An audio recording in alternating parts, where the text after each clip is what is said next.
I hope you had vibrant and quite interesting World Café sessions. There were 6, you got 2 of them. What we've got now is someone called Gordon Alexander, who is on Young Lives International Advisory Board, and for that we love him.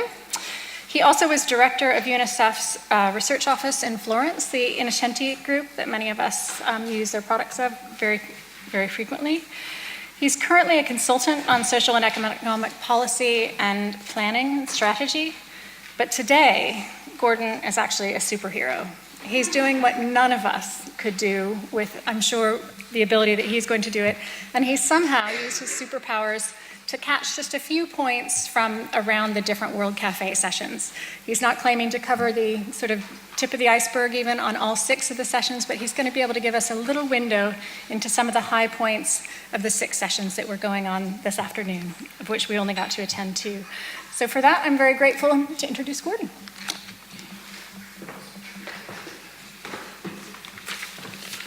Well, thank you very much. And I'm about to do sort of one of those things that you have to do sometimes in meetings, which is to improvise. Because each of your sessions has been brilliant, and you've been so rich discussions. And each of the sessions is actually going to be captured by your rapporteurs.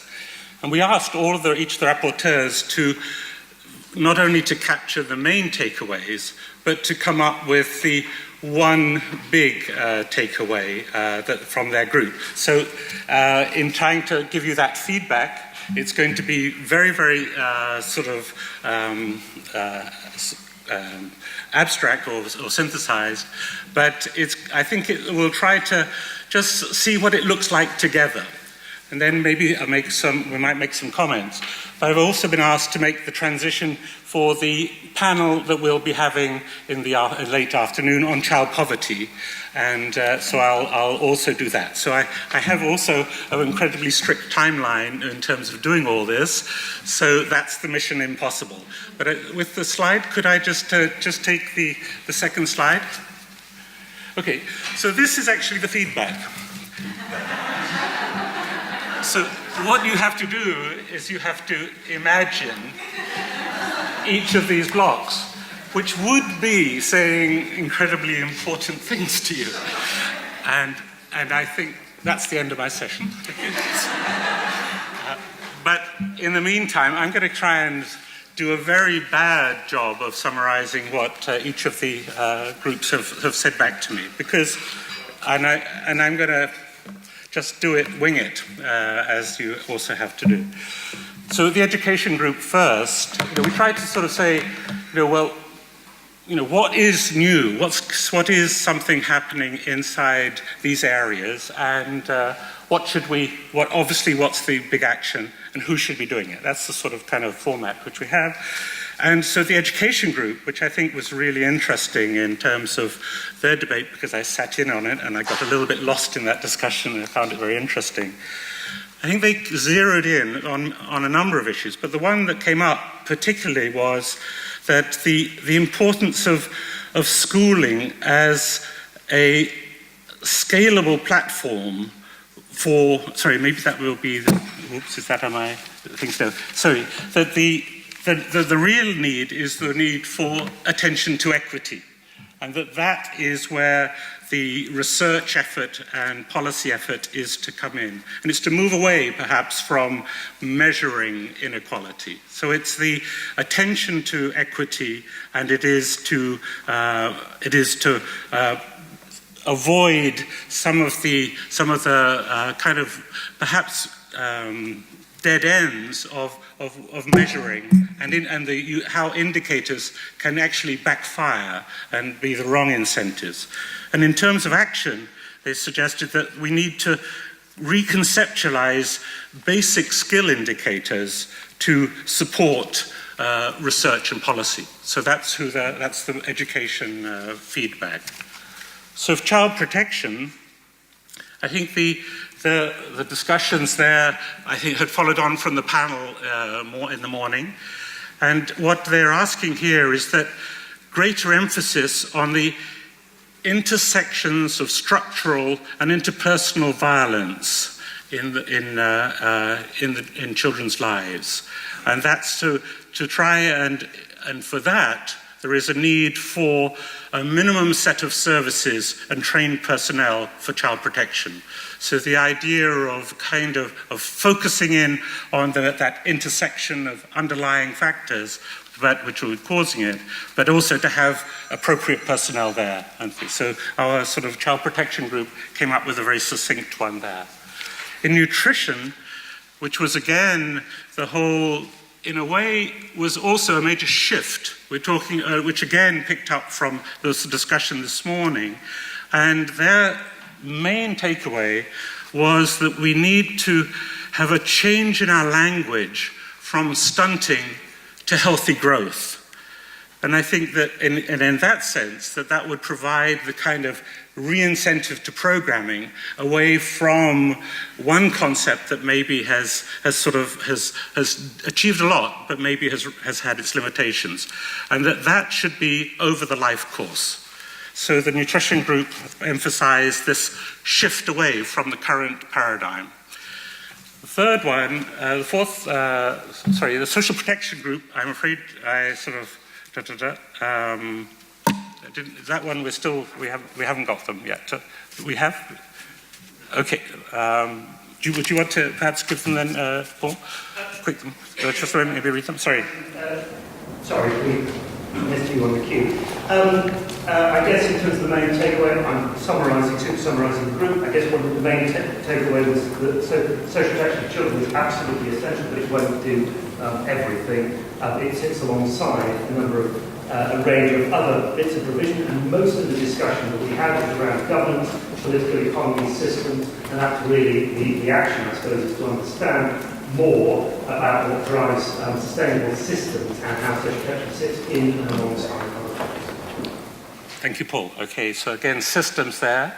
The labour market group, their focus was on the aspirations, and that they change over time, and that they are gendered and they are influenced by marginalisation. But in some ways, we've got to move the social norms of the community in direction of more appropriate aspirations. And there was a subsidiary goal, they squeezed it in, the move towards 21st century skills, but warning that this could be a two-edged sword, that while the whole area of digital skills and interesting areas of teamwork, it couldn't create a new divide between those who have and those who haven't. So a labour market attention. And then lastly, in adolescence which is the one I started with, was the whole idea of schools being the entry point for a scalable platform to engage with the adolescents. Because I think we're missing that real point of contact with this age group. It falls between the cracks, or it's lost in the existing systems. And for that, it's that we still, while we're engaging in adolescence, we have to be aware of the gender side, of the risks for girls in particular, and the disadvantaged. So that was the adolescent side, and it was the action point was on addressing gender norms in support of it, and the importance of girls' voice and empowerment. So that was sort of a summary list, and I was asked to sort of, okay, so what, it was meant to be up there, and you were supposed to be thinking about it as a group of activities, or of takeaways. I think one thing that strikes me is, in each of these areas, there is a thread of conceptualization and the need for moving that, and how to move it so that it transforms programs and policies. So there's something about a shift needed. And there is this thread of gender and marginalization and systems that we've got coming out of it. But to me, the question that I get, which is, as I look at it, is we look at 6 areas here, is immediately, yes, okay, 6 areas, but what does that mean then for integration? What does it mean for linkages? So I think the big question coming out of here would be, well, yes, each of those has contribution, but for children, we're going to need other platforms for bringing all this together. So I thought that was sort of one, but would anybody else quickly, as they've heard it, like to offer a quick sort of introduction, on another observation on what we've seen? Yes, Andy. I'm worried about schools in the gender and adolescence as the only channel. A lot of kids are not in school, and there are other institutions in society that would be useful to add to that list. Faith-based communities, for example. Yes. Great, okay. Susan, yes. I'm a bit concerned about the SDGs in a way, because they are kind of sectionalising things again for purposes of reporting when we're talking about integration. And my big thing is, how do you measure sort of in terms of integrated approaches?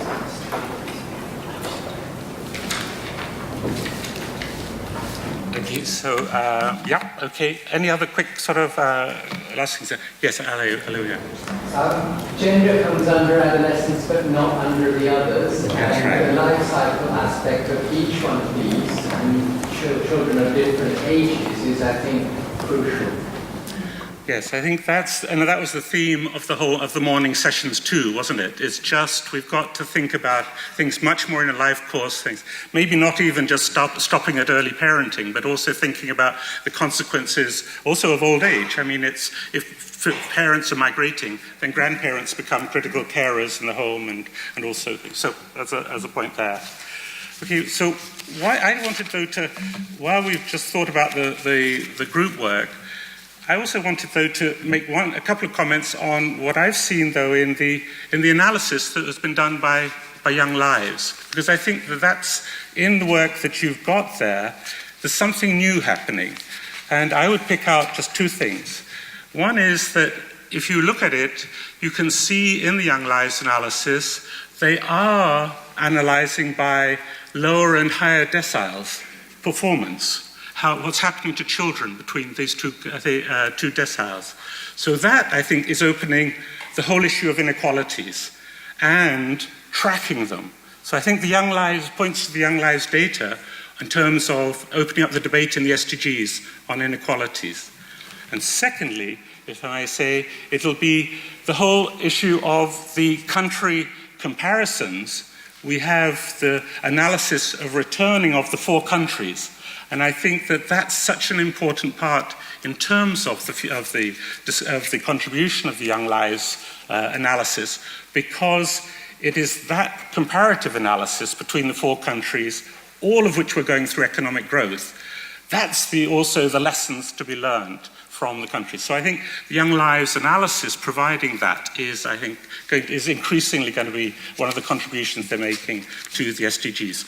So I understand the Minister is with us, so I'm going to step down from things, but and we'll sort of reorganize our times. But thank you very much for the rapporteurs who did a great job, and they are not responsible for this presentation. They'll be sharing their things, but that's how you do things, you know, on the fly. So thank you very much.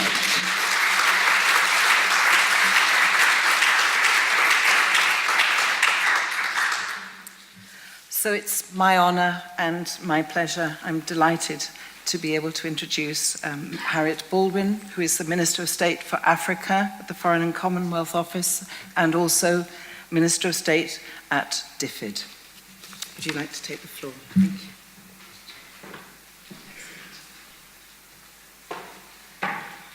Well, good afternoon, everybody. I guess that if you're used to working in Ethiopia, India, Peru, and Vietnam, this climate feels right at home. But for me, I have to confess, I'm feeling a little bit the worse for the heat.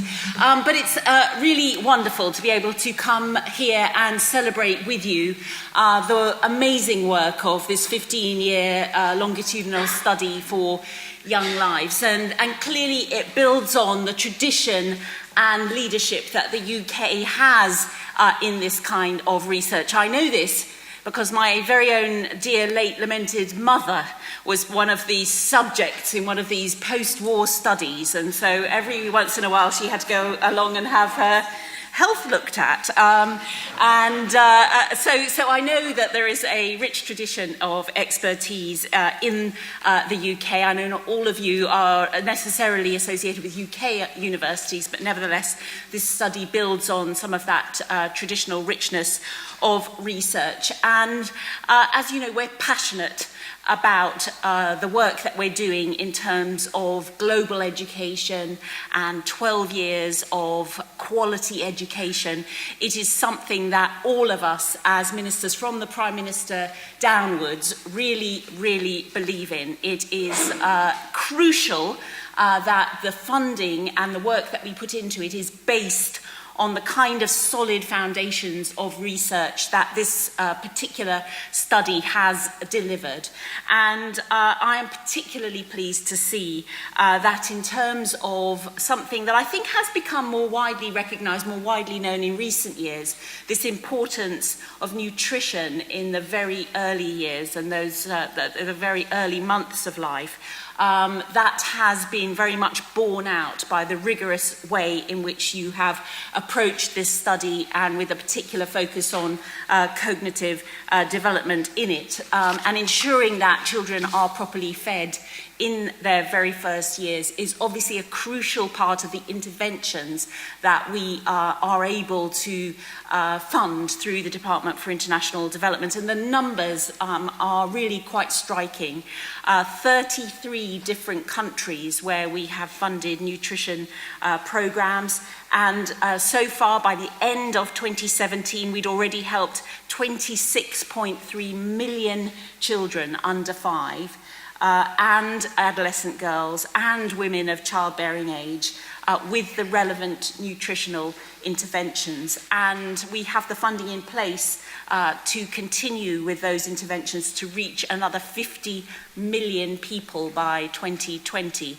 And of course, with the 0.7% of GNI enshrined in statute in this country, I certainly will always be championing the importance of that early nutritional work in terms of the work that we do with our aid budget.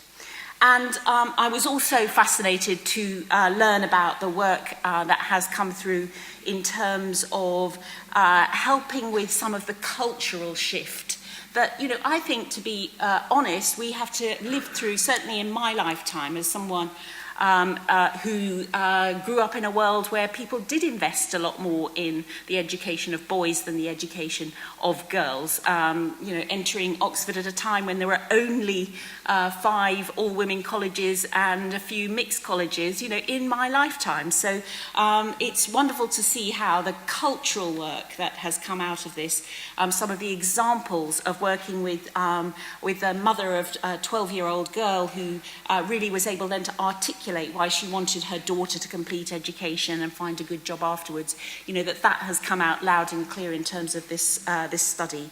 And I think the world has made a lot of progress in terms of the numbers of people attending, particularly primary school. But as this research has borne out, and it's, you know, wonderful to be able to draw on this kind of level of thoroughness, there is a particular importance that we need to attach to quality, which is why our slogan is always 12 years of quality education. And I was particularly excited to hear that some of the results in the study are particularly interesting in terms of the differences between countries, and that there's some compelling examples coming out of Vietnam in particular about some of that schooling adding much more value, especially for poor children in Vietnam than in other countries. So that's obviously fascinating and something that can be used to inform the work that is going on across the world in this. And then an important piece of work has come out of this in terms of adolescence, and we've always said that part of the value of extending education is that girls will choose to get married later and they'll choose to have children later, and that seems to be very much borne out by this study. And so thanks to the evidence evidence that you've come up with, we can inform our work with that. And we also have observed that very much that the punitive approaches don't work in terms of tackling child marriage, that as with so many examples of things we politicians like to do in terms of passing laws, very often they can be counterproductive and move practices underground. There's no difference here, and therefore the programs that have been informed by this work to create the cultural change has been also very valuable. So some remarkable pieces of evidence coming out of the Young Lives programme. It is also fascinating to hear about the evidence that's been gathered about the ways in which stunting can be addressed by later in life nutritional interventions as well. And again, that's very, very helpful and very, very informative.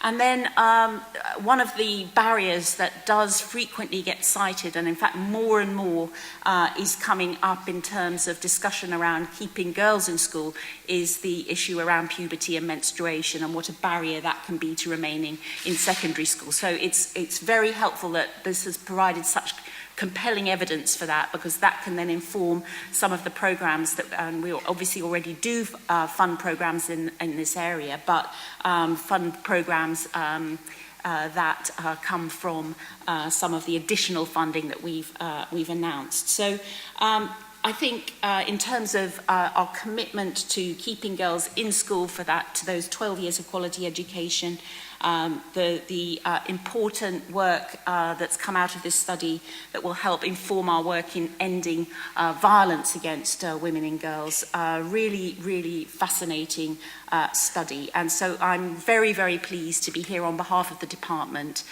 to thank you. We've been committed to this study since 1999 and clearly has given us a richness and wealth of evidence that will be drawn on for many years to come. And so I'd like to congratulate you all. I'd like to thank Joe and the team in Oxford and the research teams in Ethiopia, India, Peru and Vietnam for all of their inspirational and tireless effort on this programme. And then perhaps above all, thank all of those children who have opened up their lives to us throughout the course of this study and from whom we have learnt so much. So thank you all very, very much indeed. Thank you.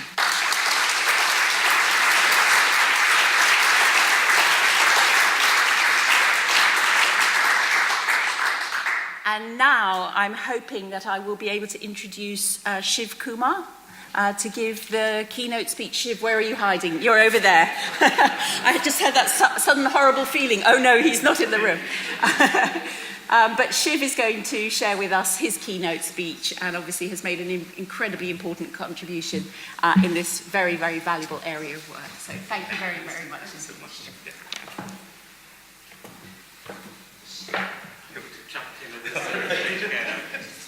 my role today, but I also, had a special pleasure in introducing Shiva Kumar because Shiv and I worked together in India in the 1990s, and he's been an extraordinary figure of research around children since then. He, as many of you know him as the current co-chair of the project of the No Violence in Children, but you also know that in those early days he was a collaborator with Amartya Sen and Mahbub-ul Haq on the ideas of human development. Now we tend to take that as a granted, but at that time it was really innovative and far-reaching in the shifts that are there. So Shiv was part of that. He likes to call himself an unconventional economist, and I think that we're going to hear some unconventional presentation, I hope it is. But I think his other great skill is that his passion has been education in India, where he's been involved in the struggle for the right of education and the battle of child labour that was associated with it. But essentially he's a political economist. He's not an economist of numbers. He's a person of insight. And he is always... Sorry, I should... I should have sort of occupied myself. But I think what he has got is a remarkable ability to look at the big picture. And I think so, Shiv, it's wonderful to have you here, and a special pleasure to welcome you to the. Thank you.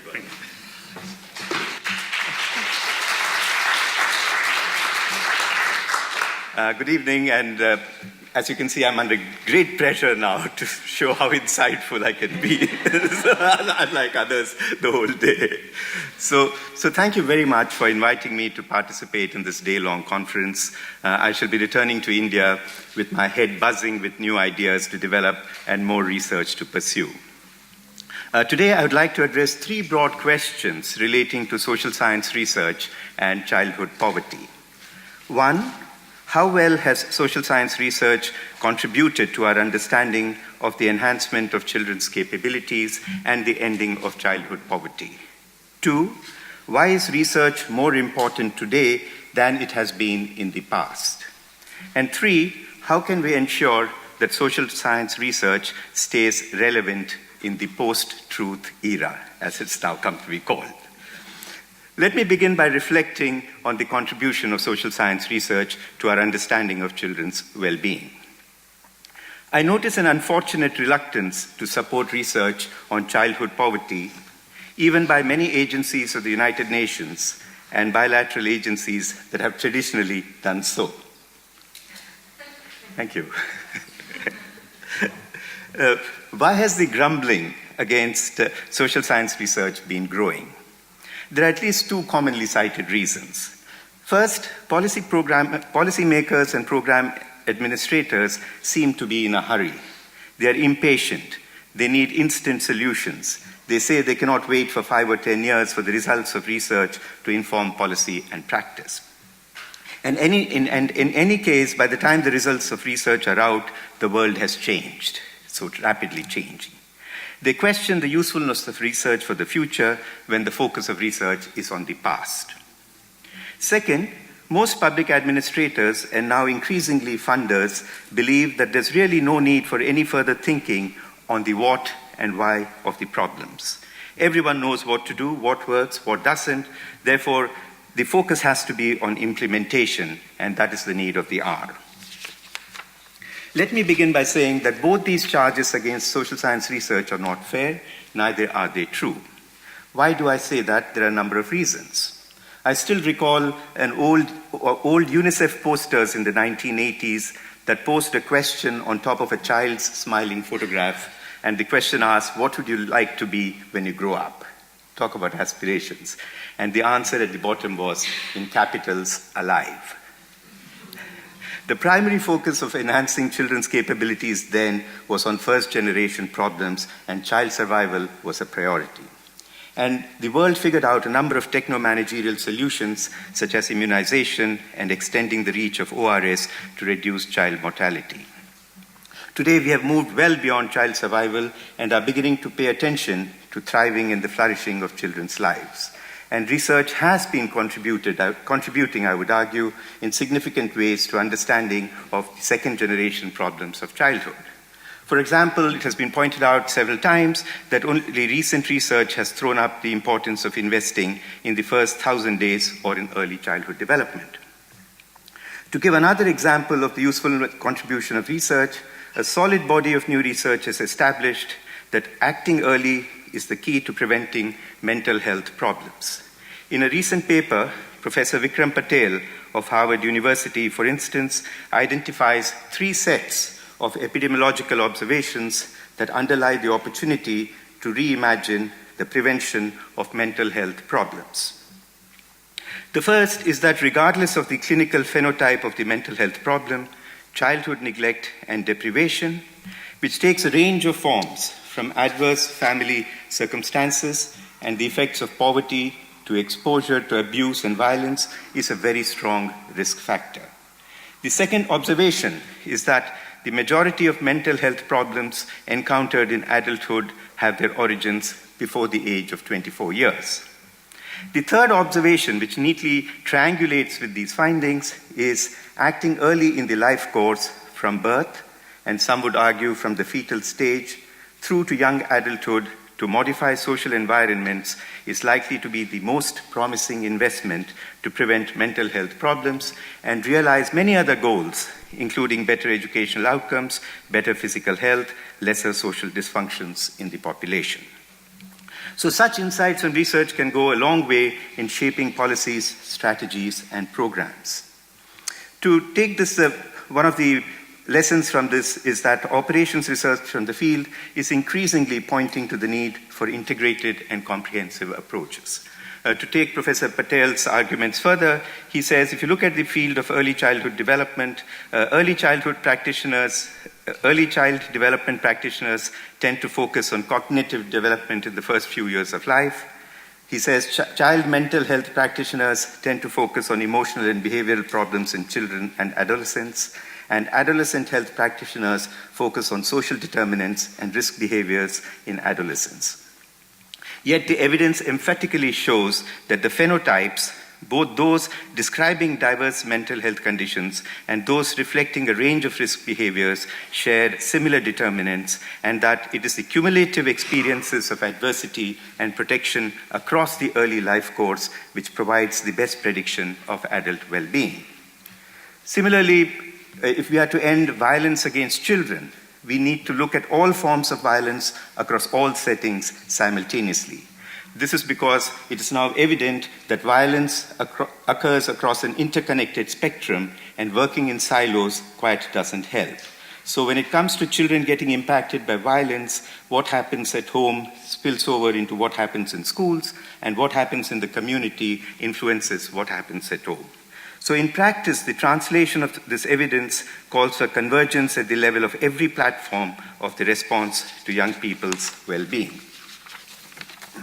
I can go on giving more and more examples of the value addition of research. Let me give one more example and stop. Increasing evidence is linking violence in childhood with violence against women, partly because many young mothers are themselves children under 18, and partly because violence against children is often bound up with attacks on their mothers. Also, violence in the home against children and women is shaped by similar risk factors and is likely to occur in the same families, and the consequences are also often common and compounding. Therefore, research is pointing to the need to end violence against women as a necessary condition for ending violence against children. Lastly, I don't agree with the charge that we know everything, we have the evidence, what we need is to improve the efficiency of implementation. Nothing could be farther from the truth, especially when we look at second-generation issues of children's well-being. To illustrate, one of the major findings of No Violence in Childhood, the global learning initiative that I have co-chaired for the past 4 years, is that we need to know much more about what to do to prevent violence against children. As a matter of fact, almost 95% of the so-called evidence found in refereed publications and journals relates to only 12% of the world's population, mostly resident in North America and Europe. There is very little research and evidence from developing countries on how best to prevent childhood violence. In other words, a lot is happening in the field, very little is documented and analyzed, much less is known about what triggers violent behavior in different contexts and cultures and how to prevent it.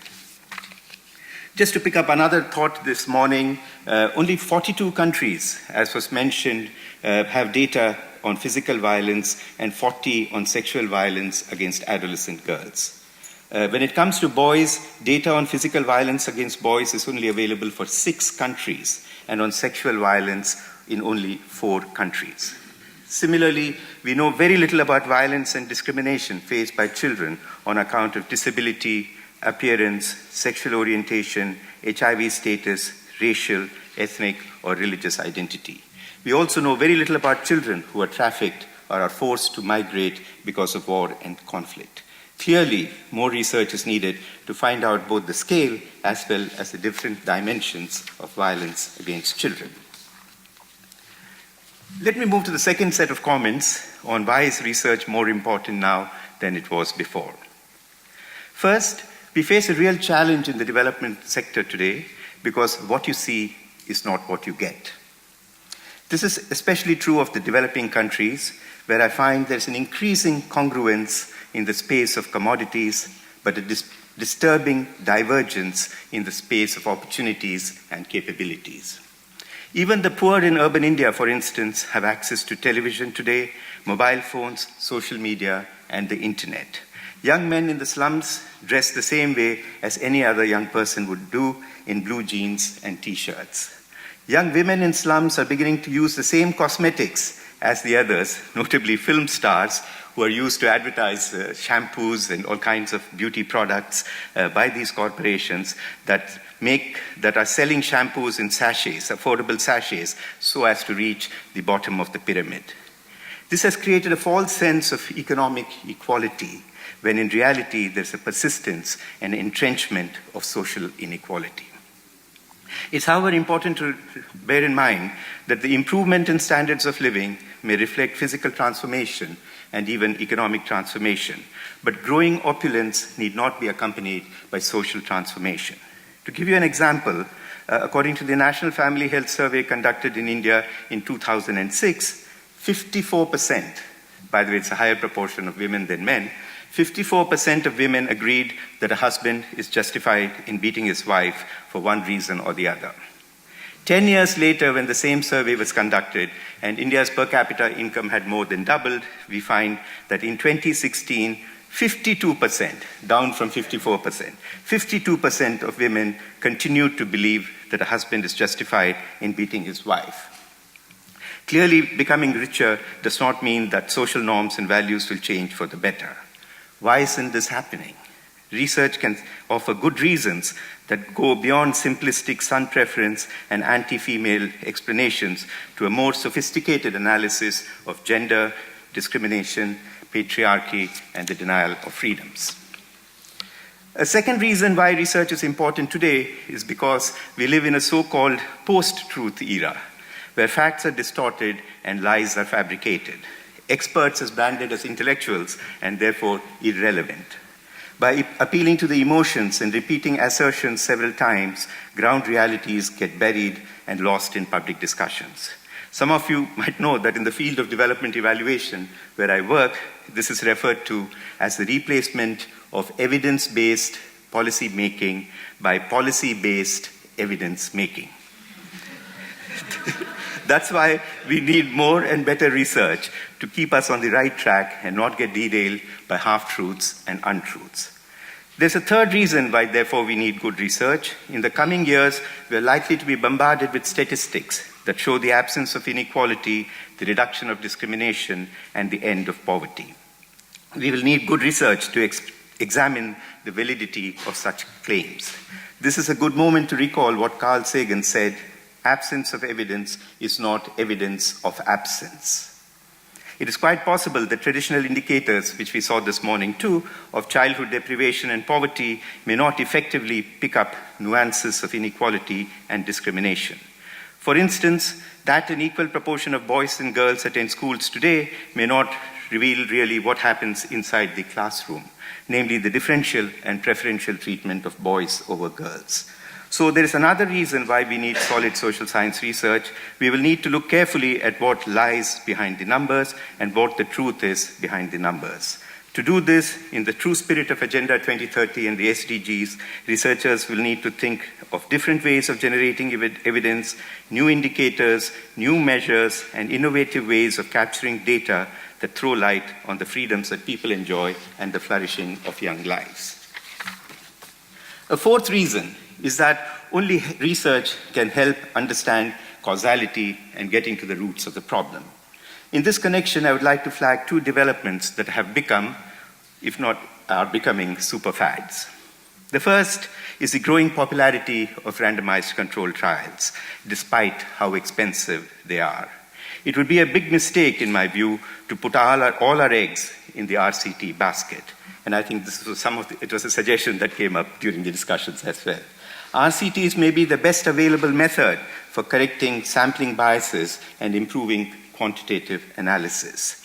But RCTs do not correct for many other serious biases, including respondent bias, investigator bias, and more importantly, funding agency biases, which may all be distorting the truth.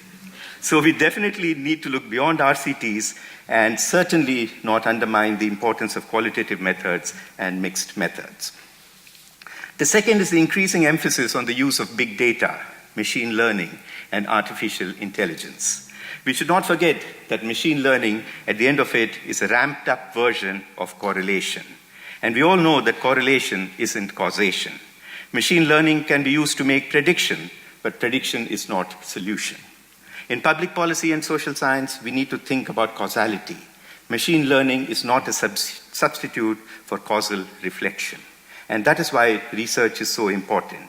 So to just wrap up my comments on this section, machine learning can yield useful results, but it cannot become a substitute for genuine, solid, good research. Let me move to the last segment of my presentation and make some concluding comments on research priorities and related issues. I'd like to make 5 brief points. First, in order to ensure that social science research stays relevant in the post-truth era, it will be necessary to actively promote the democratization of research and evaluation by involving people at all levels and connect with people and communicate with them. In the field of in the physical sciences, there is often a single reality. But when you come into the social sciences, where people are the focus, there are multiple realities. And I think good research and good researchers will have to contribute to the social construction of truth by actively and proactively promoting governance by discussion as a way of finding solutions to complex social problems. Second, we should stop looking for piecemeal solutions and techno-managerial solutions. We must strike at the social and structural roots of many problems. When it comes to ending deprivations, individual efforts are important at reducing, say, childhood poverty, including investments in behavior change and communications. But we will not get the optimal results until and unless we tackle the structural determinants of poverty and discrimination. Third, it's important to focus for research to focus on the shrinking role of the welfare state.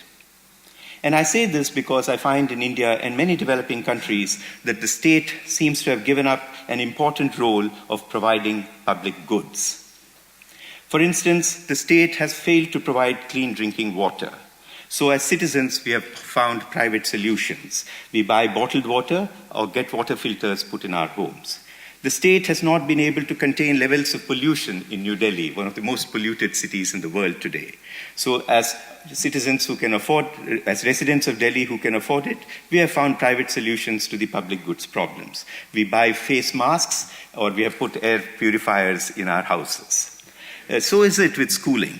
Since government schools are not good, we in India are increasingly opting for private schools, and that's what the results of the Young India study also shows you. And these private schools continue to sprout with no quality control and no regulations.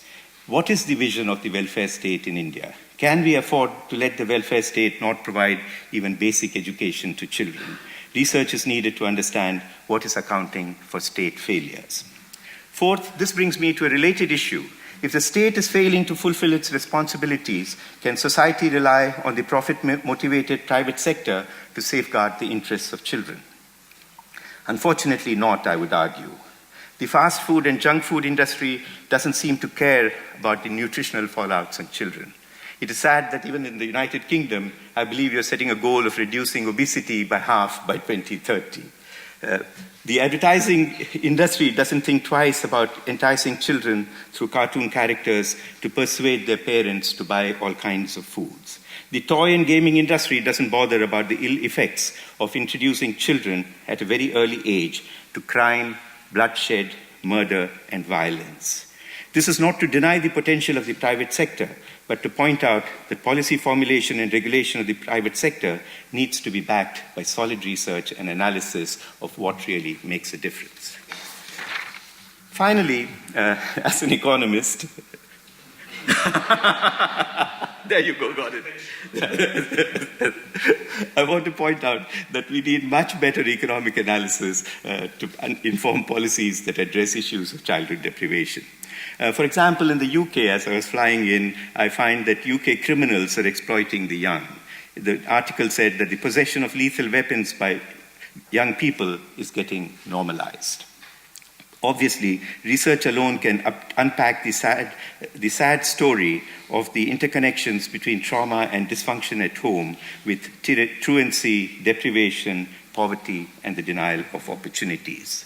As in the economic sphere, we need to examine the costs of inaction and make a stronger case for increased investments in enhancing the capabilities of children. We need a better handle on costs and cost effectiveness, given that resources are scarce. More effort should go into gathering and reporting data on even budgets so we can track public spending on and for children. So let me conclude by saying that in the ultimate analysis, I might be an economist looking for cost-benefit analysis and cost effectiveness, but we should not forget that regardless of economic costs and benefits, there is a moral obligation that we have to protect and promote the rights of children. We definitely, in today's world, when there is a need to rethink the role of the welfare state and question the commitment of the private sector to act in the best interests of children, solid research is needed to set the agenda for a new discourse that looks more centrally at issues of childhood security and children's dignity in the years to come. Thank you.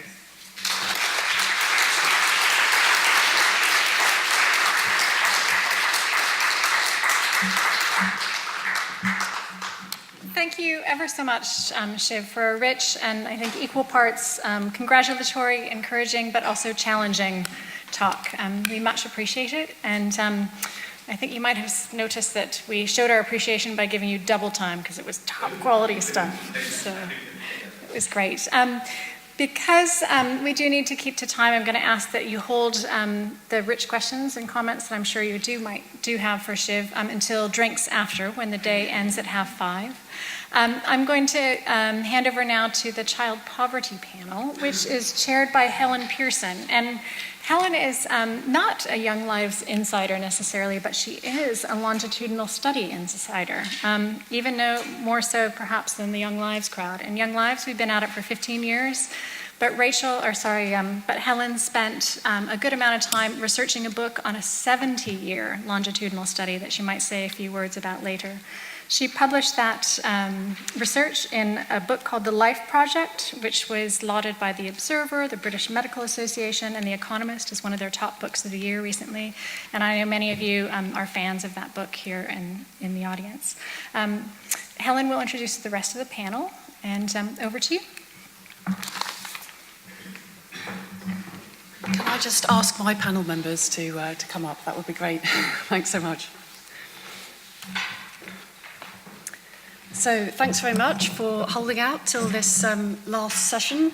Thanks so much for asking me to come and talk here. It's really a pleasure to be here with these distinguished panellists and talk about this really important topic. So as Sam said, I am not an expert in child poverty, although I did encounter it recently in my work. I'm Chief Magazine Editor for Nature, which is the international science journal, and my expertise is really as a science journalist, an author and an editor, and also just around evidence, of course, because almost everything we write about and publish at Nature is predicated on our belief that science and data matter and that the best solutions to societal problems are based on evidence. So I'm just going to say a very few words about how I became interested in this topic, and then I'll introduce the speakers. So I sort of inadvertently became fascinated by the topic of the session, child poverty, and also by longitudinal studies of children, because I wrote this book, as Sam mentioned, about the British birth cohorts. They are a remarkable series of birth cohort studies, which have been tracking over 70,000 people altogether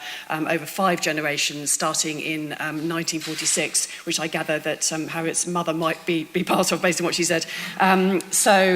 And going on until the turn of the millennium. And obviously there are many parallels between the British birth cohorts and the Young Lives study, which is tracking thousands of children in countries around the world. And my original background is in biology and genetics, and I thought maybe I would be writing a book about that when I decided to write about these studies. But I actually sort of accidentally ended up writing about the lasting impacts of poverty and disadvantage, because really that's the biggest message that has emerged from those British birth cohort studies, that perhaps unsurprisingly now, children who were born into disadvantage and poverty have tended to follow a more difficult life trajectory. They do worse at school, they end up with worse jobs, they earn less less money, and children who had a difficult start in life are also more likely to be in poorer health as adults. They have higher blood pressure, they're more likely to be overweight. And now, as they get older, some of these people are in their 70s, they are more likely to have a failing memory, to have poor health, and even to die earlier. And, none of these messages are perhaps surprising, but we have to remind ourselves that it's only because of very long-running studies like this that we know that now. And it all supports, of course, this idea that our early circumstances have a profound effect on the way that our lives play out. And of course, the Young Life study mirrors that. We know that since the turn of the millennium, children's circumstances have improved enormously in the countries where Young Lives is following children. But we also know that even if things have improved in real terms, that the poorest children are more likely to experience the worst outcomes. And as we've heard, in some contexts, the social and economic disparities are becoming more entrenched rather than less. So the real question to me is working out why, trying to unpick the real causes, and of course working out the most effective ways to intervene to improve outcomes. And those are just incredibly complex questions, and I'm sure we're going to hear about that today. So this panel is going to look at the big issues around child poverty, and specifically how can the research, policy and advocacy worlds come together to help break these cycles of poverty and inequality and improve lives across generations. I'm going to ask each of our panellists to talk for about 10 minutes. There's going to be a sign going up if you go over that. And then we're going to open it out for questions at the end. So please think of your questions, have them ready to ask. So enough from me, I'll introduce the panel. So we have Jo Boyden, who I'm sure you're all familiar with. Jo is an anthropologist and director of Young Lives and a professor in the Department of International Development at the University of Oxford. We have Rachel Glennerster. Rachel's chief economist at the Department for International Development. Previously, she was the executive director of JPAL and the lead academic for Sierra Leone at the International Growth Centre, which is a research centre based jointly at LSE and at the University of Oxford. And we have Richard Morgan. Richard is the global director of the child poverty theme for Save the Children. He's the co-founder and co-leader of the Global Coalition to End Child Poverty. And I think we are going to start with Richard, and then go to Rachel, and then go to Jo. So thanks very much. Thank you so much, Helen. Well, I'm happy to say to my fellow panelists that I don't have much to say. So the topic is too big for me to feel that I have much to say about it. I was working for a child rights organization, I actually have worked for a child rights organization since 1986, having misspent happily 7 years previous to that, working as an economist in the Ministry of Finance in Africa. And one of the child rights organizations I worked for, an incoming country director, asked me, why are we doing child poverty? The assumption being that doing poverty, attempting to reduce poverty, it will be sufficient for children. Sort of application of Reaganite trickle-down economics to the household level, trickle down within households. Unfortunately, for that point of view, the evidence seems pretty clear that you can't rely on trickle down within households, even where average incomes are picking up, where MDG 1 was measuring the head count, it was measuring household poverty, it wasn't measuring child poverty, and the indicators were all over the place. Nutritional outcomes were stuck to a large extent across most of the developing world, whereas child mortality rates were falling rapidly and at historic levels. I think part of the problem, and in fact where I tend to locate the central problem for child poverty as childhood across the board, is in the relative or absolute invisibility of children in public policy making. This has been remedied in the last 23 or 4 years by the onset of the human species beginning to try to measure what's happening to its children, to collect data, in other words. This really began in the 90s with the DHS and the mixed surveys, more efforts to disaggregate by age in data. But let's, on the one hand, recognize how far we've come in those couple of 2.5 decades compared to childhood was tabula rasa up until the mid-90s, quite frankly. there were no data. In the African country where I worked in the civil service, it was the only country in sub-Saharan Africa to have a nutritional surveillance system of any kind at that time. It's just astonishing compared with where we are now. So I am happy that we've come all that way in my little lifetime, but that I continue to detect a very strong tendency to invisibility of children in public policy, and frankly child blindness amongst the bulk of politicians and policymakers around the world, no names mentioned, that if public servants, and I include myself in my earlier part of my career, lavished the same attention and concern on children in their societies as they do to their own children, we'd be much better off. But there seems to be a kind of a step into blindness where we leave home and turn up at work, and then we forget about kids, even our own sometimes. So that MDG 1 I've mentioned, SDG 1 is a big advance because it does actually mention children in its poverty eradication ambitions, and that's fantastic. I'll come back to that briefly. How many countries have targets explicitly to reduce child poverty? Well, I've searched high and low. Please help me here if you know of others. I'm stuck at UK and New Zealand at this point. And some provinces of Canada. Let me know if you have others. I'm talking about targets explicitly to reduce child poverty as national priorities within poverty reduction. How many nations have mandated public service impact pre-assessments of policy decisions on children? If you build a road, you're mandated to examine the potential impacts for children, both economic benefits and road safety concerns, etc. Truck drivers spreading HIV among kids and so on, sugar daddies and whatnot. I've searched high and low. Please help me if you know any others. The only nation I can find is Wales, that has in the world a mandatory child impact assessment. At least they told me that when I visited the Welsh Assembly 4 years ago. Audits, post-evaluations of non-social sector public investments and policies. The impact of changes in child grants, a retreat from universality, as we discussed in our group. What are the impacts for the poorest and most vulnerable children of changes to child benefits and under social protection? Accountability under the Convention on the Rights of the Child. I was involved with the initial ratification of the CRC in Africa, and I think it's fantastic. Again, it's a human species beginning to recognize the meaning of civilization, to have standards, norms, and principles for its own children.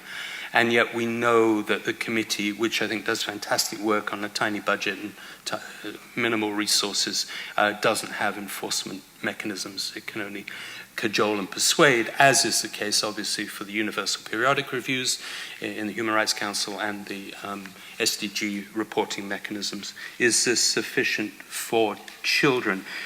Just one other example that concerns me is the debate around universal basic income. Again, I've seen several kind of modeling runs, a Finnish experiment that I was able to engage with a couple of years ago. Children are invisible in the UBI debate. The impacts for children of moving from, a variegated welfare system where you have child grants, pensions, unemployment insurance, health insurance, etc., to one where you wrap it all up in UBI. What are the implications for the most vulnerable people, and the most important people, in my view at least, children? Nobody's really looking at that so far. But if they are, please let me know or put me in touch with them. I think it's really important. So, lastly, it's a bit of a plug, but it's partly a plug on behalf of Young Lives, is when the SDGs were in the final stages of formulation, and I was the SDG lead for UNICEF at the time, we put together a group of child-focused agencies in New York to lobby that children should be visible and explicitly recognized throughout the Sustainable Development Goals and their targets. The indicators came a bit later, and that's been another long story. And at the very last moment, the weekend before, I think the Monday that the SDGs were adopted, we got children into SDG 1. Let me tell you the story. SDG 1 originally sought to reduce poverty among households and the general population. UN Women then intervened and said this should be for men and women. Actually, women and men, they said, on the weekend before. That gave us, as a group of 6 child-focused agencies, the opportunity to intervene and say, yes, men and women, girls and boys. Why would you include men and women, not girls and boys? So that girls and boys got lumped together as children, but at least that got children into Sustainable Development Goal for poverty reduction. That's a sort of accident. But that group of child-focused agencies grew into this, Global Coalition to End Child Poverty. It's a group of 20 agencies in which Young Lives has played a tremendous role. And I particularly want to recognize Paul's contribution to this. I'm sure he doesn't mind being called out. It's been fantastic at taking initiatives within the work of the coalition. The coalition has a budget of 0 in any currency. It has no secretariat, just has people like me rabbiting on about the importance of children in public policy and like-minded colleagues in the 20 agencies. And again, we've drawn heavily on Young Lives research and insights to try to put the case, yes, an evidence-based case, but one is also making the normative argument, the argument from human rights principles and the ethical case, what constitutes a fair, equitable, socially just and civilized society is one that puts priority to its children, and particularly children who are most likely to be vulnerable and deprived. The link with research, we've tried on our 0 budget, which means essentially that the 20 agencies, according to what they can do, are putting in staff time and little bits of money for activities that they lead on. We held, together with the DFID-funded Impact Initiative based at IDS Sussex, I think the first Pan-African Research Conference on Child Poverty last October. Again, Young Lives was one of the presenters of several pieces of research work there, but a number of researchers in Africa, Africans and non-Africans, and non-Africans working on child poverty in Africa came together.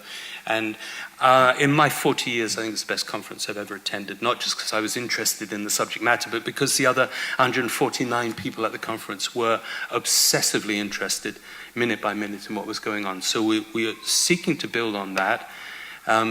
It's facilitation, it's stimulation of research, networking of connections between researchers. We found there were lots of researchers in Africa, in African institutions and universities, working on the determinants of child nutrition, very often using the OFI, Multiple Poverty Deprivation Index, as a kind of a framework for this, using similar conceptual and methodological frameworks to address the same issue.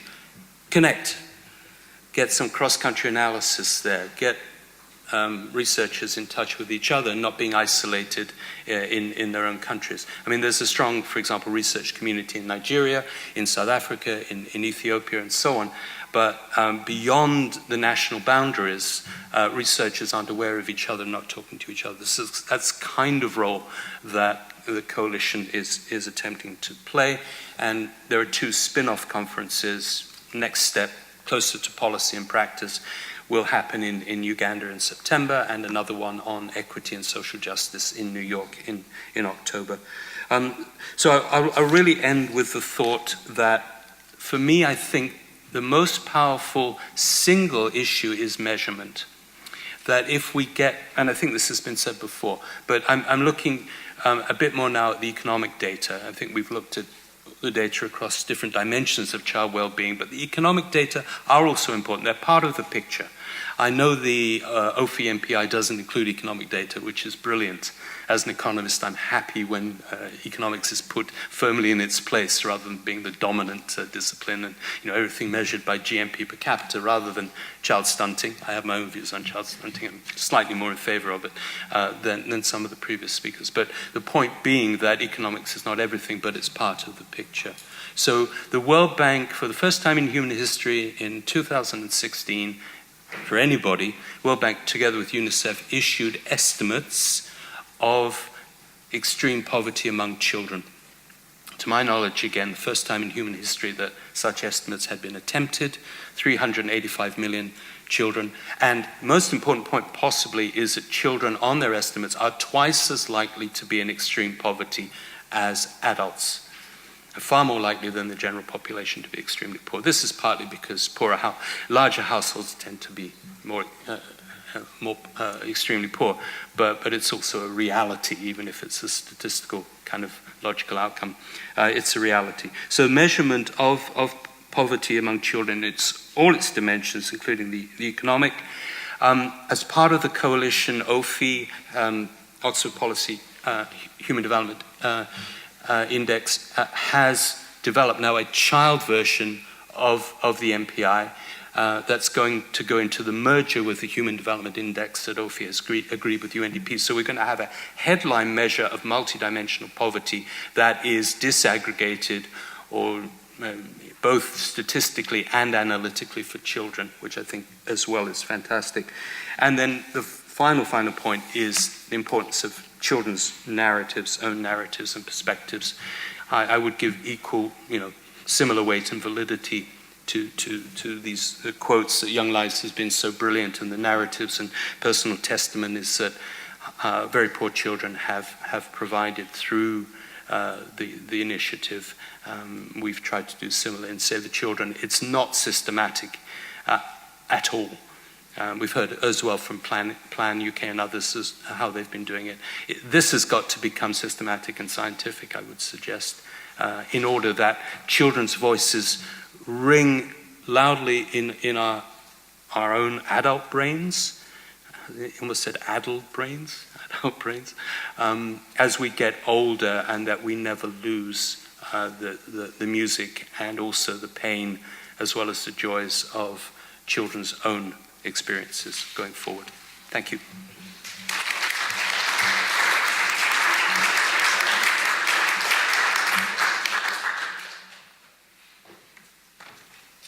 Thank you. So great to be here and to be part of the celebration of the awesome work that has been done by this group over so many years.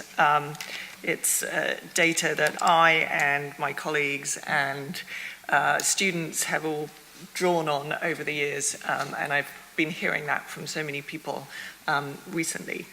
I've been asked to step back a little bit and talk about the issue of how to use different kinds of data and methods to do evidence-based policy making. I probably am most known for having done a lot of work to promote randomized control trials, but also am now am now back in a policy role as an economist within government, and think a lot about how do we use data and evidence to improve the effectiveness of policies. And so I want to talk about, as I say, how you use different kinds of pieces of evidence in a way to get a whole picture, because a whole picture is what you need to actually change things in the right way. So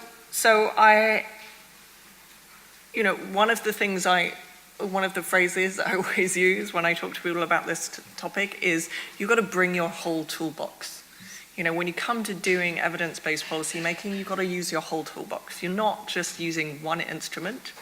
One instrument is rarely enough to do the kind of work that you need to do. You've got to draw on different types of data and different kinds of methodologies. And I've tried to put this together in a bit of a framework. So I think of this as sort of three different types of evidence, or different questions that you're going to answer, and then talk a bit about the different methods that you use to answer those different questions. So the first is about diagnosing the problem. So if you're coming in and you're working with a government who's, wants to address child poverty, the first thing you have to understand is what's the nature of the problem. And that is something that requires a lot of detailed data and analysis locally, right? So we're going to talk about different methods, but also about whether we need to draw on local data or draw on global evidence. So the first step is to diagnose the problem, and that means really understanding the local context, and that means drawing on a lot of different methods, so descriptive data, institutional knowledge, and qualitative data. All of these pieces are going to help you understand what the problem is. The second set of, section in our toolbox, if you like, is about general knowledge. So really rigorous studies that kind of really nail causality, as we heard about earlier. And those are useful for understanding, general principles about how humans work. So, because if you've got a causal study that looks at how, whether this caused this, you can help to build up a picture of how humans respond. And humans actually, if you ask at this sufficiently general level, actually humans respond in quite similar ways across quite different contexts. So we're all, for example, we all procrastinate. We all think too much about the short term and not enough about the long term. Now, the challenges and the context in which we procrastinate are very different around the world. But we as human beings are all kind of have this commonality in that we procrastinate. So that's another set of questions that use another set of tools. And then finally, when you're designing programs and policy, you need to understand about local implementation capacity. Because it's fine to think, well, this program was very effective over there. When you're bringing it to a new context, you have to think, A, do I have the same problems as they did? Well, if I don't, I shouldn't be bringing it here. But 2, can I implement it here? And that's all about understanding local contextual knowledge. So let me just give you a few examples of of pulling this together. The descriptive data of sort of understanding the context, understanding the problem, which I think, Young Lives has been so amazing at doing, because they look at the problem, from so many different angles, right? Looking at the problem of child poverty from the angle of nutrition, from the angle of education, and getting a holistic picture of what is the problem. That sort of issue, in my context, I've looked at, was focusing on Ebola. I'd done a lot of work in Sierra Leone. Suddenly Ebola hit. I'm not a doctor. I couldn't help them fight the infectious disease, but I knew about data, right? So what did we do? We immediately put our team into place to look at what was happening on the economics on the ground in Sierra Leone. And you heard all these crazy stories about, food prices were going up, people were hungry. And just for someone who knew the context, I was thinking, food prices always go up at this time of year, right? But the journalists were saying, well, food prices are, much higher than they were last month. Yes, that doesn't necessarily mean it's because of Ebola. We were able to draw on the fact that we had a longitudinal study of prices of food in that country, month by month. We reopened that data collection and tracked food prices, and we were able to show that they followed exactly the same pattern as they had in every other year.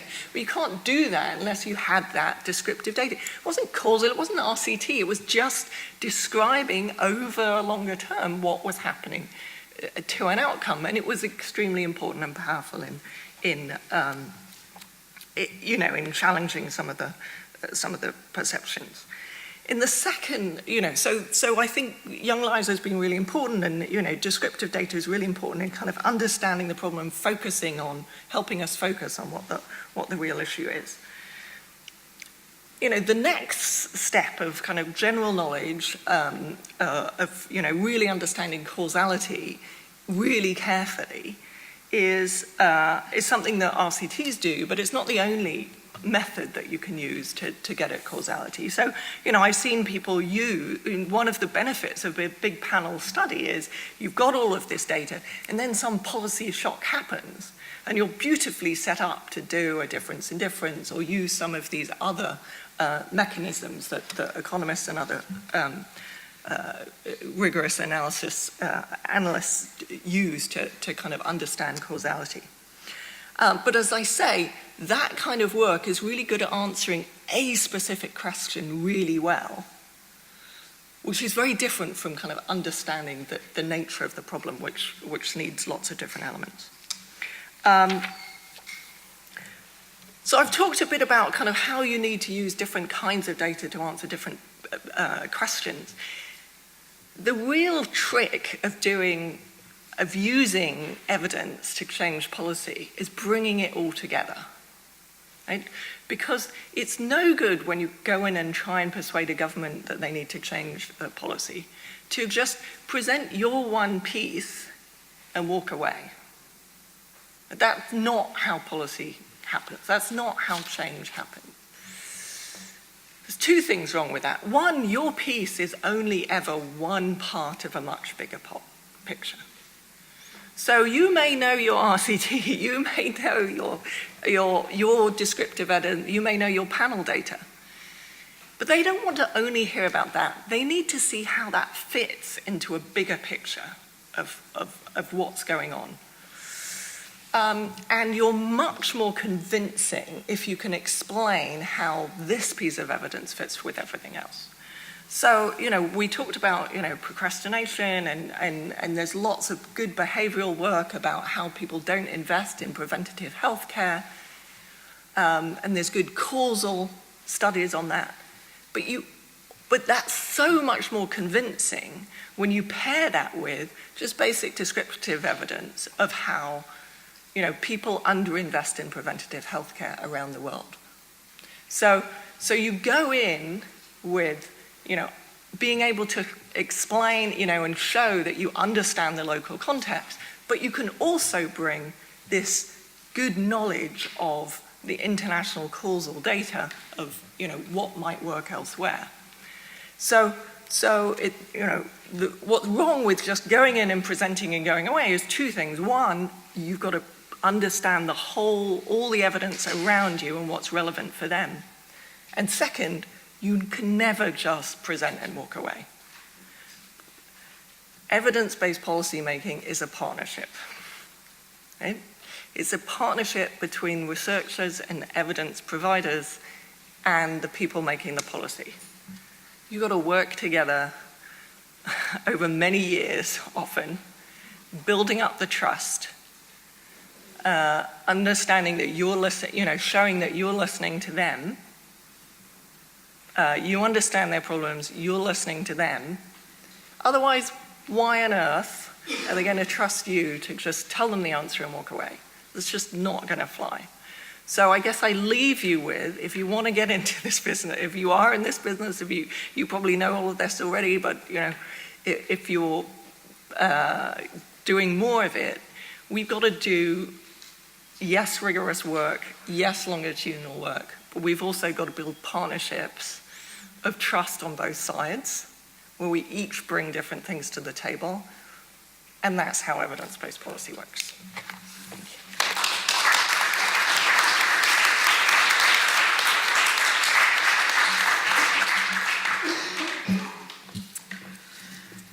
I think everybody's quite hot and tired, so I'll try and be brief. I just wanted to really refer to some of the issues that have been brought out already across the whole day, starting with, I think, some of the successes that the MDGs actually did achieve, and I think we've touched on quite a lot of them, but just to remind ourselves that there has been rapid economic growth in all 4 of the Young Lives countries, which has had implications for infrastructure and service expansion.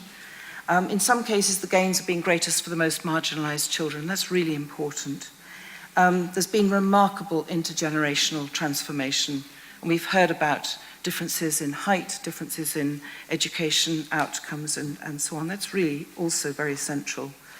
There have also been, perhaps more surprisingly, advances between the 2 age cohorts of the Young Lives children. It's only a 7-year difference, but we've already seen that the younger ones are more likely to be in school, and they've generally performed better than the older ones. And growth stunting is down, in particular, in Peru.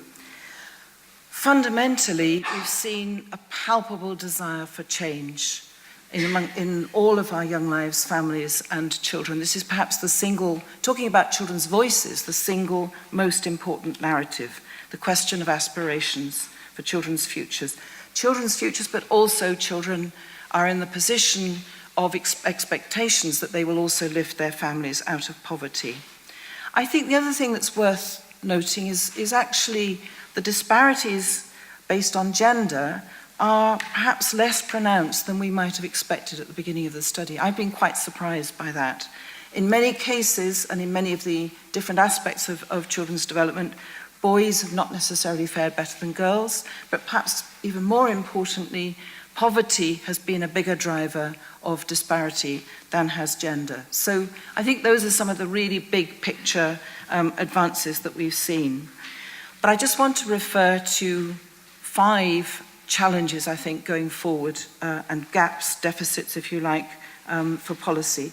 Challenges that I think the SDGs have to take on board. Again, it's picking up on many of the themes that we've heard across the day. First of all, average improvements clearly disguise major sector deficiencies. And I always think here of India in particular, with all the extraordinary growth, economic and otherwise, that we've seen in India. In 2016, only half of Young Lives households actually had sanitation, and over a quarter of the 15-year-olds in our sample were stunted or thin at this point in time. That's a really dramatic finding, I think, for a country like India that's succeeding in so many other ways. I think the other important point around education is that Young Lives children and families have pinned their hopes on education. There's nothing that matters more to them than education. This is the way that they perceive they will leave poverty. But we find educational inequalities are very, very marked across the countries, very different levels of performance between Vietnam, for example, and the other 3 countries. And very low achievement is the norm. It's not the exception. So this isn't just about leaving the minority of children behind. This is the majority of children who experience very low quality education. So I think we need to argue, and very vociferously, for basically the highest priority in education, reducing to 0 the number of children who do not achieve basic skills during their primary school years. And I think it's important that Vietnam is able to do so much more because of the political will and the funding allocation that has been made in that country. So my second major point and the second major challenge is the within-country inequalities, which are so profoundly entrenched. And we've heard about intersecting disadvantages based on rurality, household economic status, minority social status, and other factors. And it's important to highlight that although even in some of these areas, these households may have actually fared better over the course of the 15 years of research than they did at the outset, they remain extraordinarily vulnerable to shocks. And we've looked at a number of ways in which their vulnerability is increased by shocks, from illness to extreme weather events, drought, conflict, and other forms of shock. We've seen the impact of social protection programs, and I was really pleased to see that there was quite a lot of mention across the day of the role of social protection, Juntos, the midday meal scheme, the productive safety net program in Ethiopia. But the age of exposure to these programs matters. It's not just about the design in a more general sense, but it's also about the age. I think it's just really important that we focus on reducing risk and supporting children's development via these child and gender-sensitive social protection programs, but we need a lot more evidence around what really works. In terms of inequalities, I struggle a little bit with the leave no child behind agenda, I have to be honest. I think it's really important, but I've noticed how it coalesces into a series of different ways of thinking that I don't think are necessarily very helpful. So it's very common when we talk about those most disadvantaged that we focus on one area of disadvantage, for example, gender. And actually when it's gender, it's almost automatically girls. And I think our study is pointing much more to the importance of intersectionality and not to just become, very, in a very simplistic binary way, if you like, just to focus on one aspect, one dimension of disadvantage. There's also a very strong tendency to focus on specific practices. And I was really pleased in Alula's presentation how he unpacked these problems around early child marriage and female genital mutilation, circumcision. It's not just about that practice, it's about understanding the logics, the cultural rationales, and so on that underpin them, and all the context within which it takes place. But I also see a sea change in the way we're all thinking in policy terms. A lot of discussion about norms and values and behavior, and far less discussion, I think, than we need in terms of the systems, the delivery of systems, their effectiveness, their quality, equity, and so on. And I think it's really dangerous to have the one without the other. The third major point, which has come across again and again and again throughout the day, has been early disadvantage casts a very long and a very deep shadow on children's well-being and their development. And this, for sure, makes the case for as a matter of priority, the importance of a strong start. But I think we've also heard a call for consideration of young people thriving is about consolidating and sustaining those early investments. And we need to make a business case for this. I don't think we've done that yet. The business case, James Heckman and others have made a very strong business case for the focus on early childhood, but we really need to think about how do we make the business case for sustained investment across the first 2 decades of life. The third point, interdependence of different domains of children's development. If that's the greatest strength, perhaps, of young lives, we're not a study of health. We're not a study of education. We're a study that looks at the relationship between these different aspects of children's lives. And I think that's really important that we see those interactions and the way they visit down the line in terms of children's outcomes. And I think it's going to be really important to understand what that means in terms of delivery, in terms of the sectoral silos, the power brokering that goes on with some of the ministries that we're working with and so on. Now, does that mean integration or does it mean coordination? For sure, it means we need to do better across different sectors than we're doing currently. And that's about education, it's about health, it's about social protection, it's about child protection.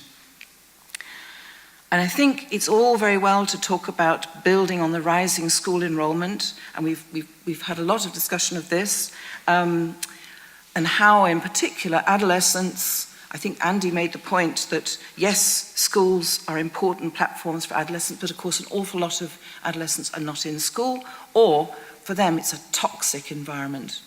And I get really concerned when we just assume that it is a safe and protective environment. And I would love it if the education community took much more charge of the fact that schools are about safety, they're about respect, they're about hygiene, they're not just about narrow cognitive outcomes and so on. And I think the education community really needs to show leadership in this area because others are kind of floundering in terms of the advice and recommendations they want to make in this area. My fourth major point is to do with adolescence. We hear a lot now about it being a second window for policy. I'm pretty convinced of that, but I also want to remind us that it's not, as the health community has often led us believe, a time just of risk-taking and of risk behaviors, risks, whether they're sexual, unprotected sexual activity, whether it's substance abuse or whatever it is. It's a time of extraordinary responsibility. And I think actually adolescents often have more responsibilities than adults because not only are they carrying out the everyday roles and responsibilities, supporting their families, paid work and so on, they're going to school, but they're going to school with the expectation that they will actually be lifting the whole family out of poverty. That's a heck of a lot of expectation to put on young people. And I just think we need to be well aware that they really are struggling and in very challenged environments. They are juggling school, they're juggling it with work, and many other responsibilities. There are lots of exciting models and ideas out there. There's the understanding that maybe they're better accessed via digital technologies. There are lots of experiments using mobile phones and so on. But again, I don't want to make automatic assumptions that those digital technologies will somehow resolve adolescents' lives. I think their challenges are enormous, the opportunities are amazing, but we need to be very careful about the modalities and the platforms going forward. And then my final point is Young Lives has focused a great deal, and much of the discussion today has focused on human capital, human development, different ways of framing it in different contexts, with a strong emphasis on poverty and the implications for children's outcomes of different aspects of poverty.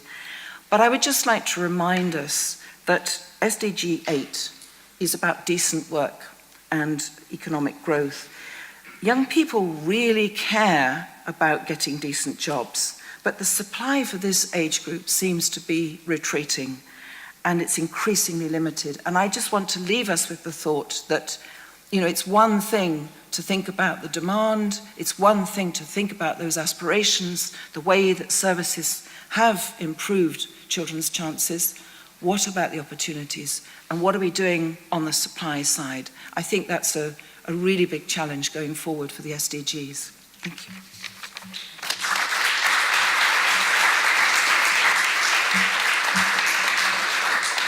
Thank you so much for those insightful remarks. So we've heard from Richard about child blindness and raising the profile of children in policy, and Rachel about the importance of mixed methods and in terms of evidence, and also how to do evidence-based policy right, and of course from Jo from that incredible array of important findings from Young Lives. I've been told threatened with death if I run over 5:20, so you've got all of 10 minutes to wake up and ask your questions, and I'm going to see if I can squeeze in as many as I can in 10 minutes, and so I'm going to take 3 at a time and give them to the panel. So there's one right here. Great, thanks very much. I'm James O'Donoghue from the DID, I work in the Education Research Team. And my question is to my colleague Rachel in the first instance. You talked about evidence-based policy making being a partnership. It's like music to my ears, I think it sounds brilliant.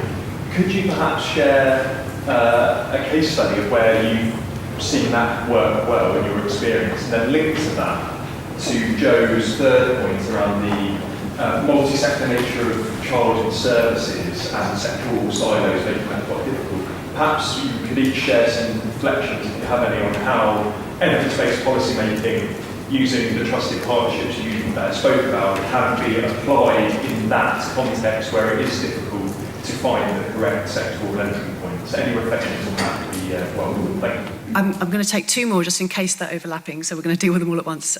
2 more questions, one here, thank you. Less a question, but perhaps a comment. And I think that it's really about the SDGs, and Richard talked about how they were formulated. But still, SDG 1 is a huge opportunity, because it is saying they're going to go to reduce by half. And it doesn't actually specify exactly how it's going to be done, and it is hidden away, as Richard said, it's just women and children. However, it's there.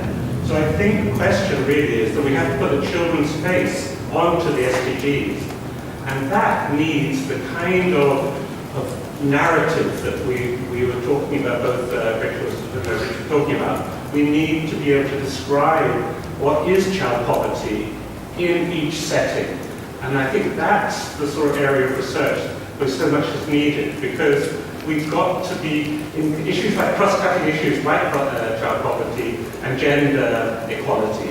It isn't. You've got to get attention of the political people and society. You've got to be thinking about it, and that's where the research and the story about child poverty has to be established. And we need a movement behind it. Richard's talked about the coalition, but it's at national level. It's the people who are affected. It's the excluded. And we've got to be able to mobilize those. This SDG is the time, because if we can do it, you can transform children's lives. So I call for something that we've got to get research behind the SDGs, whether we like it or not. It's actually, if people that don't know,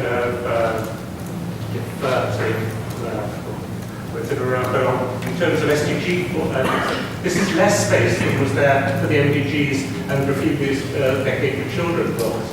However, it might be the most important one. So I think we've got to change our mindsets as well and get in there, because this could be our last chance. And it could happen. So it's really a call. Thank you. And just one more at the back there. Thank you. Hi, Caroline Hartman from the Overseas Development Institute. The great and most fascinating thing about young lives is looking at this change over time and the context over time and what's happened over the last 15 years. And I wanted to ask this question about evidence-based policy making or policy-based evidence making, because I think we are in really dangerous times, and I think this is a huge challenge for everyone, and I think we'll see in the next 10 years a lot of significant change with the way research is filtered into policy, if it is. And I wanted to ask or get a sense of, from the countries, what's changed in the countries in this area? How have policymakers engaged with evidence compared to 20 years ago when we started? What have been the significant changes, and what do we have to do to make sure that actually they're interested in this now? Okay, great, thanks. We've got quite a theme there. So, Rachel, did you want to take the one about a case study where evidence-based policy has worked well? So two quick examples. One is, so I just got back this morning from a conference in Paris where I was hanging out with Rukmini Banerjee, who is CEO of Pratham, which is a big education NGO in India. And we first hung out 11 years ago. Spent many weeks traipsing around rural Uttar Pradesh, doing the kind of assessment of what were the needs, and spending a lot of time in communities, listening to them, and that partnership between researchers and Pratham over many years led to kind of a whole series of evaluations, but that then fed back into policy. And they're changing their programs. But it was really, it's really a partnership. When you sit down with them, it's not that one, that they're the implementer and I'm the researcher. We're just the same. We bring whatever we have to the table and we brainstorm. And it's been kind of 11 years of brainstorming. Now, then there's also with them partnerships with governments to then bring some of that learning into governments. And they've been part of, the partnership in a sense has widened now. So there's, the researchers in Pratham and then government. So I was also part of building a partnership in Zambia to bring some of their lessons to Zambia. But again, that was a whole discussion about what are your needs, what does the data on the ground suggest are the problems here, and then let's look at a menu of what other people have tried that might match your problems to what there's evidence from elsewhere. And then we've got to think about how do you implement that locally. So then there was a series of pilots to say, okay, this is your problem, this is what the global evidence says, what can work locally? So, and interestingly, that whole discussion with the Zambian government came from an introduction from another researcher who'd spent, many years working with the Zambian government. So we kind of came in as trusted. We built on relationships of others. So, many layers of relationship in that final, improvements in learning, we hope, in Zambia, came from kind of multi-layered partnerships. I've spoken too long, so I'll leave the other questions to others. Okay, thanks very much, Rachel. So, Joe, you had two related ones, I think. One was also about evidence-based policy and how to apply it, and then I'll put these together. What's changed in how the countries that you've been studying have actually handled evidence in the time you've been running the study? Yeah, I think actually mine was about the multi-sectoral I think I'm right. There was a question about multi-sectoral work at the adolescent level. I would love to say that I had a good example of it. I think what's fascinating is that we've understood it and we practice it for early childhood, but we abandon it once children reach middle childhood, and then it becomes all about education. And then when we get to adolescence, well, they don't go to health clinics, so it's all about school again. And then, of course, they're not necessarily in school. So I don't think we've got there. I think it's very much about bringing, maybe it's about social protection and conditionalities around social protection that enhance health and education in adolescence, but it's also about bringing health and education together better. And as I was trying to say, really, we need to be very careful about seeing education as a platform for absolutely everything to do with health. And there are lots of very specific programs that are being introduced into schools which are health related, but they're often very, they're like, it's equivalent to vaccinations and so on. We need to think much more holistically and much more broadly, like what are other referral systems? How do we reach out to, young people who are not accessing school? What other platforms would we want to integrate with that? In terms of the countries, we don't really have the time, but I really feel very disempowered about talking about change in the countries. I'd very much prefer that the country directors, if they can say just one single sentence each about what they think. If that's too big a challenge, let's just have a go, because I really think it's not for me. This is, Santiago, we'll start with you. You have the officers at the ministries, I guess, in Peru. Ministry of Economics, for example, they are always asking for evidence to support the policies and programs. But then again, somebody powerful in politics comes along and says, this is going to be done, and it is done. So we have the two situations, I guess. Yeah, I think, to be honest, I don't think we had too much influence during the first two rounds. It's only third round, when we could do the inter-cohort comparison, to be honest, that we really could go out there and influence policymakers. I also think, you talked about true partnerships. I mean, just being part of the joint review, I'm giving the education examples, but just being part of the joint review missions, spending 15 days with the government as government nominees, doing a lot of work on national policies and writing some of those bits, which are really outside, our remit, if you were to say. I think that's what builds the relationship, and that's what, then you get a space on the table. I think just getting a space on the table is important. And it's also, we've been around a long time, I think.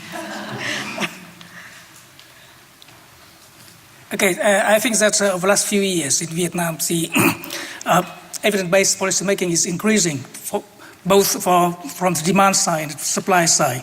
On the demand side, I think now the economy becomes increasingly complex. So, there's a try and error approach which worked in the past. No longer works. So, and now recently, I think the policymakers, for example, they look for new ideas. For example, in the Young Lives project, both the school survey and also household survey, I think we introduced, the project introduced new ideas about 21st century skill. And when Ken made presentation on a kind of problem-solving issue, I think it raised a lot of interest among participants because it's very new.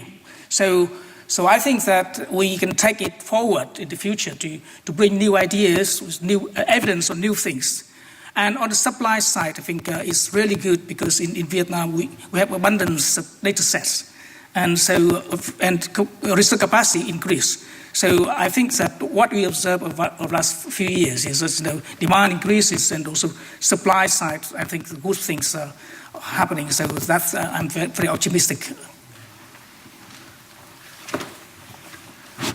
I'd agree with what Renu was saying, that it's to large extent being there for a long time and creating the partnerships. And as Rachel was saying, it's not a question of just Young Lives evidence, it's when others pick up on our evidence.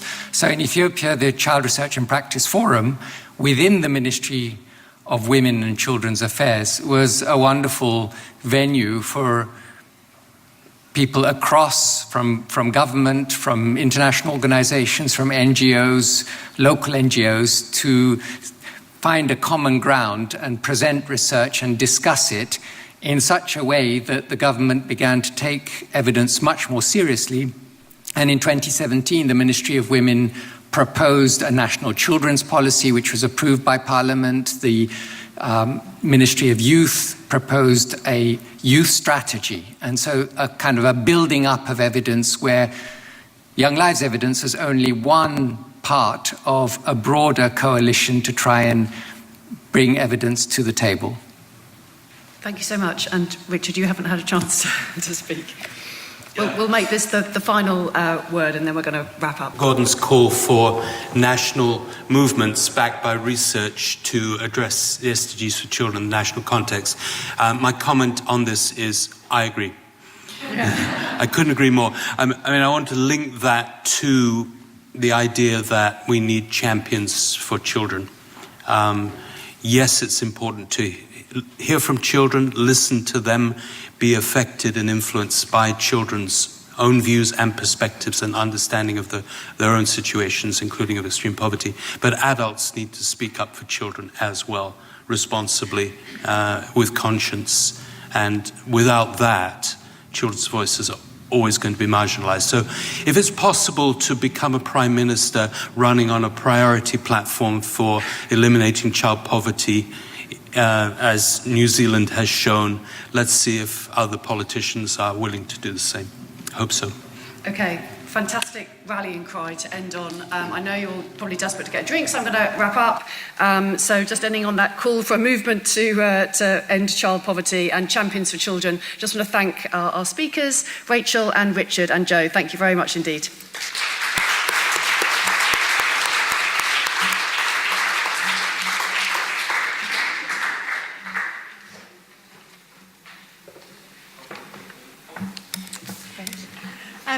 Thanks very much to the Child Poverty panel. You covered quite a lot of territory in a short time, and we'll pick up with you again over drinks in just a few minutes. But before we head out to refreshments, can I please hand over for a few closing remarks to Professor Donald Bundy. He's worked for more than 30 years on the role of health and education in the development of children and adolescents. He's spent time as senior advisor in the Gates Foundation. He spent quite a lot of time in the World Bank. He was at Oxford University, Imperial College, University of the West Indies, and now he has landed for the moment. Who knows where he'll go next? But for the moment, he's a professor of epidemiology and development at LSTHM, and he's also a senior advisor to the Children's Investment Fund. Welcome, Donald. Thank you.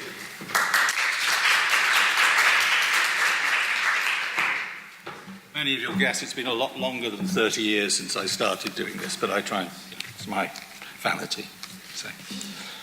So really I'm asked to just to wrap up here, so I want to say a big thank you from all of us to Joe and the Young Lives team.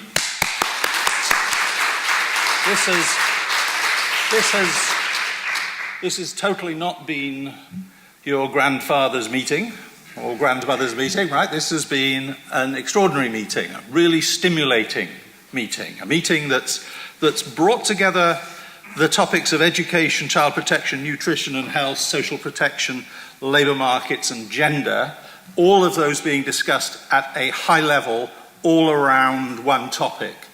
Who deals with topics like that? Sometimes governments do, and I remember times at the World Bank where I would feel really energised by going to a discussion that actually realised lots of things mattered for people. And that when we're talking about human development, when we're talking about the human species, those things all come together holistically in how we talk about achieving human potential. Whether somebody achieves the potential they have depends on all of those factors. It's not just one of them. Whether communities are able to deliver on all of those things will matter. Depends on all of those things together. The World Bank is going to publish later this year a new index on human capital development, which will measure many of these things as part of the way they do it. Whether we agree it's a good thing or a bad thing, one thing we know is that those countries who don't do well on that index will be coming asking some of you to tell them how to fix that. And one of the tidbits we're already getting is that some countries look like they're doing less than 50% of how well they could do on their human capital development. In other words, that their human resource is massively underutilized. And no surprise, that's occurring in many poor countries, but it's also occurring in many countries that should be doing better and knowing better. So watch the space in October on all of that. Of course, one of the joys of having this kind of mixed meeting is you. It's the incredible mix of people that we've got here. And on behalf of Young Lives, I wanted to thank some of the organizations, particularly singling out UNICEF and SAVE and Plan, that work in that kind of way, work across all of those issues. But also I want to single out some of the donors that take a development-specific line. So DFID, I know, is of course well represented here. Irish Aid, and I'm going to mention the Children's Investment Fund Foundation in the same light. But what I see in this room, and when I look down the list of participants, is an extraordinary strength in depth across many areas across the world, and that's a pretty extraordinary thing to pull together. So thanks again to Young Lives for achieving that. And that we get though that sense as we've been talking today. What is the context in which Young Lives has chosen to hold this meeting? Well, late last year, the Disease Control Priorities Edition 3 was published, and many of you will know that in Volume 8 of that, on child and adolescent health and development, there's a very specific set of statements about the massive importance of the first 1,000 days of life, as has been emphasized, the massive importance, that's absolutely crucial, but then also the huge importance of the next 7,000 days of life. Right? That there's a 20-year period here. Those of us who talk about growing children know that it's 20 years. You don't have a child and then 2 years in you say, okay, that's me done. It's a process. And that's becoming realized by many agencies. And I just wanted to point out Gordon, it's not called this, but the Gordon Brown Commission on Education. It's got another name which is far too complicated. My education colleague perhaps can remember it. But that commission has a very clear statement about the cost, estimating the costs of education, in which it includes the costs of health and nutrition for those children. Right? Now, it recognizes, and this is brand new, right? This is not the way we've thought in our sectoral silos. It recognizes that you've got to do more than just teach children in order for those children to learn, especially if they're poor children. And then we have the obverse of that, if we look at the Lancet Commission on Adolescent Health and Well-being, which says very specifically, it makes a call for universal secondary education. Universal secondary education as a way of, in part, reaching adolescence. And it makes the point, as was made here, that's not the only way you reach adolescence. Media, health systems, there are lots of other ways. But the fact of a health commission proposing a role for education is, again, a novelty. The Global Partnership for Education recently came to the World Bank, which has published the disease control priorities, and asked to republish the Volume 8, changing the title from Child and Adolescent Health and Development, which no educator is ever going to read, to Optimizing Education Outcomes. And they've done that. I should say they've done more than that. They've also got lots of new front material that introduces why educators need to care about the health and nutrition and development and the cognitive abilities of children. So we are in a changing world. We are in a world that's changed in important ways. And the theme that came out in this meeting, very importantly, is this life course theme. Several people have pointed that out. The life course. The early part is crucially important. Professor Kumar explained that very clearly. crucially important.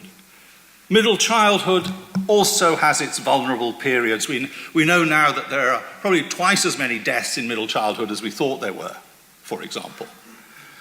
Early adolescence, puberty, massively important period of vulnerability. Important to do things early, but you need to do things in that period as well. And as a recent meeting in Bellagio showed, this is the period when gender disparities start to really emerge as well, around then.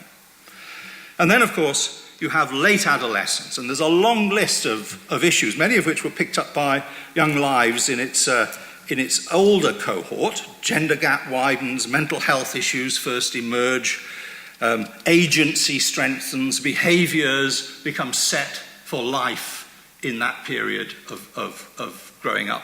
That's a hugely vulnerable period. That's a period we need to pay attention to most carefully. And actually I found this quite one of an anomaly. So this is my personal bit in this winding up. This morning, Professor Durkon made the point that what policymakers need is immediately relevant new information. They don't want, historic information, okay, but what they need is about today, and they need to know, if you make changes now, what's happening.